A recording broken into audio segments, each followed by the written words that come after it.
अगर वीडियो अच्छी लगे तो चैनल को सब्सक्राइब कीजिए, लाइक कीजिए, शेयर कीजिए। बिस्मिल्लाहिर्रहमानिर्रहीम। आज हम जश्न आज़ादी तो मना रहे हैं, लेकिन किस अंदाज से? हाथों में बाजा लेकर, शोर शराबा करके, दूसरों को तकलीफ देकर। कौमे बनी इसराइल, कौमे लूत, कौमे शुएब और खानदान नूह अलैहिस्सलाम की इक़दार को अपनाते हुए जो कौमें अजाब का शिकार हुई, अंग्रेजों, हिंदुओं, दूसरी कौमों की सकाफत को अपने अंदर समेटते हुए, इक़्तिदार में फ़िरौनियत को अपने अंदर समाये हुए, कब्रों और जिंदों के आगे झुकते हुए, दूसरों को अपने आगे झुकाते हुए, लफ्जों में आज़ाद मगर दूसरों की गुलामी का तोक पहने हुए, सबज हलाली परचम पहने हुए और असली परचम को उड़ान से नीचे गिराते हुए ये आज़ादी हासिल की थी आज से 76 साल पहले, सबने कुर्बानियां देकर। आज हमने अपने बच्चों को नाच गाना सिखाकर, आज हमने अपने बच्चों के हाथों में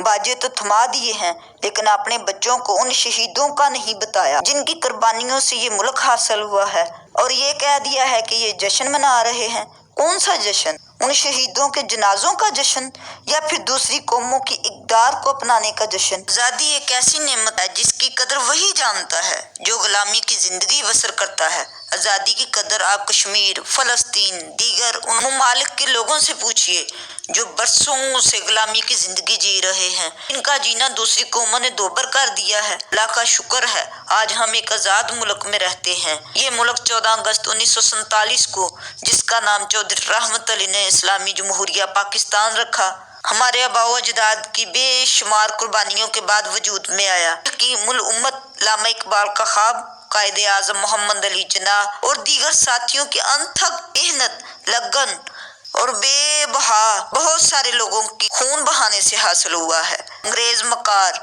शारंगेज हिंदू अयार और दूसरे बहुत सारे लोगों मुसलमानों की आज़ादी के खिलाफ थे। उन्होंने मुसलमानों को आज़ादी हासिल करने में बहुत दुख दिए, इनकी राह में हर तरह से बेशुमार रोड़े अटकाए, मगर हमारे कायदीन और तमाम साथियों ने अपनी जानों की परवाह किए बगैर मुल्क की आज़ादी के लिए दिन रात बहुत सारी अज़ियतों को झील कर पुरजोश और वलवला अंगेज मेहनत से अपनी मंजिल मकसूद को हासिल किया और इस मुल्क की बुनियाद कलमा तैयबा ला इलाहा इल्लल्लाह पर रखी और नारा लगाया, पाकिस्तान का मतलब क्या? ला इलाहा इल्लल्लाह। और आज हम इस मुल्क में आज़ादी की जिंदगी बसर कर रहे हैं। हमें अपने बाओ अजदाद, अपने कायदीन, उनके तमाम लोगों की कुर्बानियों को बेहद याद रखना है। हमें किसी भी सूरत उनकी कुर्बानियों को रायगा नहीं करना चाहिए। जो उन्होंने इस मुल्क की कौम के लिए ख्वाब देखे, उन्हें पूरा करना होगा। इस मुल्क की बुनियाद ला इलाहा इल्लल्लाह पर जो रखी गई, उस बुनियाद को कायम रखना होगा। ये मुल्क एक इस्लामी जमहूरिया पाकिस्तान है। इसकी इक़्तिदार, इसकी तालीम, इसकी सकाफत, इसके रवायात, माशियात, इक़्तिसादियात, सियासियात, तरक्की और खुशहाली, हर एक में इस्लाम की नुमाया झलक नजर आनी चाहिए, ताकि हमारे बच्चों, नौजवानों, आने वाली नस्लों को याद रहे ये एक इस्लामी जमहूरिया पाकिस्तान है। उन तमाम कुर्बानियों से भी आगाह करते रहना होगा आने वाली नस्लों को, अपने नौजवानों को, अपने बच्चों को, जिन कुर्बानियों के नतीजे में हमें ये आज़ादी हासिल हुई है। अल्लामा इकबाल ने हमेशा नौजवानों को शाहीन कहा है और उनकी ऊंची उड़ान के ख्वाब देखे थे जो इस मुल्क की तरक्की और खुशहाली से वाबस्ता थे। आज अगर हम सोचें, क्या हम इस पर पूरा उतर रहे हैं जो हमारे लिए अपना मन धन, बीवी बच्चे, बहन भाई, अजीजों अकारब कुर्बान कर गए? कितनी माओं के सामने उनके बच्चे कत्ल कर दिए गए, कितने बेबसों के सामने उनके खानदानों को मकानों में बंद करके नजरे आतिश कर दिया गया, कितनी पाक दामनों ने नहरों, कुओं में डूबकर पाकिस्तान की कीमत अदा की।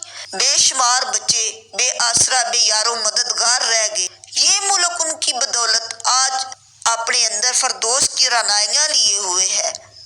हमें अल्लाह ताला ने जन्नत जैसा मुल्क अता किया है, इंतहाई खूबसूरत, इंतहाई सोना उगलने वाला मुल्क। हरे भरे वसीओ अरीज खेत सोना उगल रहे हैं, ये सब उनकी बदौलत है। हमें हर तरह की आज़ादी, हर किस्म का सामान, आसाइश और आयश हासिल है। आज 14 अगस्त है, पूरी कौम जश्न आज़ादी मना रही है, लेकिन जश्न मनाने वाले आज़ादी की तारीफ से ही नाआशना है। इन गुलामों को आज़ादी की क्या कदर, इन गुलामों को पता ही नहीं आज़ाद किसे कहते हैं। پر اللہ تعالیٰ کے علاوہ کسی اور کا حکم نہ چلتا ہو، جو اللہ کے سوا کسی اور کے آگے نہ جھکتی ہو۔ آزاد قوم وہ ہوا کرتی ہے جس کا توکل صرف اللہ پر ہو، جس کی امید صرف اللہ سے ہو، اسی سے خوف کھاتی ہو، کسی اور کے قانون کے آگے سر نہ جھکائے بلکہ اللہ کے ہر قانون کے آگے جھکے، جس کا قانون وہ ہو جو جبرائیل امین کے ذریعے حضرت محمد مصطفیٰ صلی اللہ علیہ وسلم پر نازل ہوا، جس قانون پر عمل کر کے صحابہ اکرام پوری دنیا پر حکمران رہے، جس ملک کا قانون انسانوں کے ہاتھوں بنا ہوا ہو۔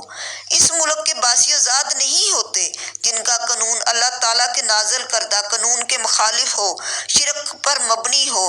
اللہ کے قانون میں شرک کی کوئی گنجائش ہی نہیں۔ اس قانون کی پہلی شرط ہی لا الہ الا اللہ ہے، اور اسی بنیاد پر ہی یہ ملک قائم تو کیا گیا، مگر آج سوچئے کہیں آج یہ بنیاد ہل کر گر رہی ہے، کہیں اس پر کھڑی عمارت ہمارے ہی ہاتھوں مسمار نہ ہو جائے۔ ہم جشن آزادی منا رہے ہیں، لیکن کس انداز سے؟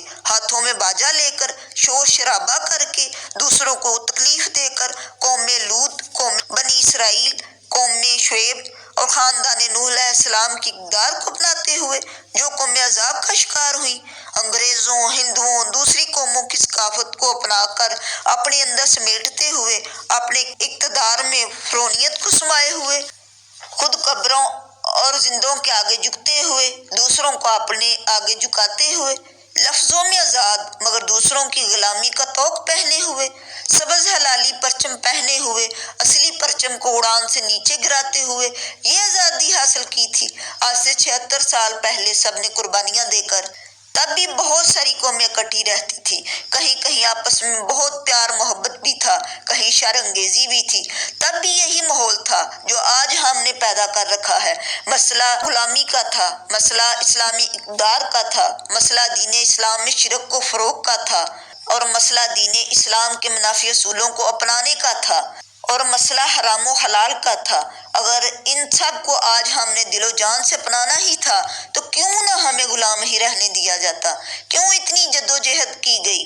کیوں خاندانوں کی ساری دنیا اجاڑ دی گئی؟ کیوں ماؤں کی چھاتیوں سے دودھ پیتے بچوں کو ماؤں سمیت قتل ہونا پڑا؟ اس مٹی کو ہر اٹھتی جوانی، ہر ماں بہن بیٹی کی عزت، ہر پیدا ہونے والے بچے، ہر بوڑھی ہڈیوں کا خون سینچا گیا ہے۔ یہ ملک ایسے ہی حاصل نہیں ہوا، بڑی قربانیوں کے بعد حاصل کیا گیا ہے۔ تب جا کر اس کا ہم نعرہ لگاتے ہیں، one nation one vision one identity.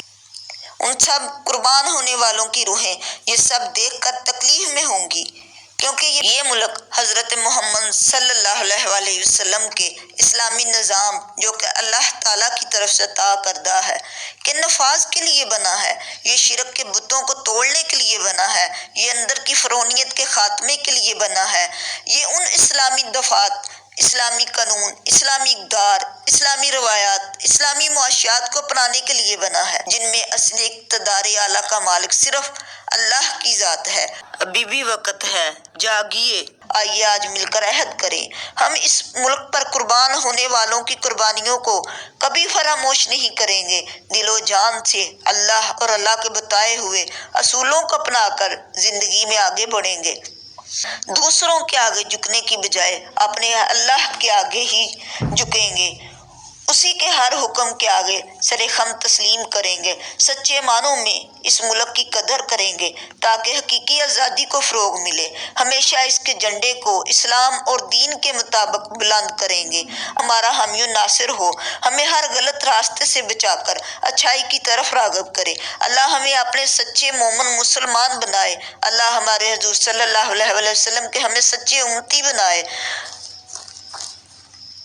ہمیں نہ کہ دوسروں کی اقدار کو اپنانے کا موقع ملے بلکہ ہمیں اللہ تعالیٰ کے دیے ہوئے ہر حکم کی تعمیل کرنے والا بنائے۔